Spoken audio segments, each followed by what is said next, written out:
Vem. Achei que você ia tentar correr, cara. RX. Vai correr não? Não? Liga a moto aí. Pai, Quando fosse 103. Nossa, eu não vi, mano. Pô, volta o numeral da a moto é minha? Ah, não, é minha. Que patifaria é essa aí? Eu vou tirar essa, desculpa. Fecha o uniforme. Você não vai tirar não, filho. Não vai tirar não. Fica tranquilo. Oi? Você não vai tirar não. Não precisa tirar não. Por quê? Por quê? Minha moto vai ser presa. Vai, pô. Oxi, você subiu ali chamando no grau na minha frente 2 vezes. Passou na lombada chamando no grau com a placa tampada. E você quer o quê? Que eu faço o quê? É em dia e você fez essa merda aí pra quê? Não foi eu, senhor. Eu juro, os caras no trânsito. Senhor, por favor, não prende minha moto não, senhor.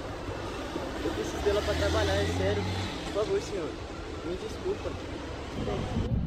Ele falou que não foi ele que tampou a placa dele não, pô. Não, foi eu. Foi você? A hora que eu cheguei atrasado, eu tava tampando a placa dele.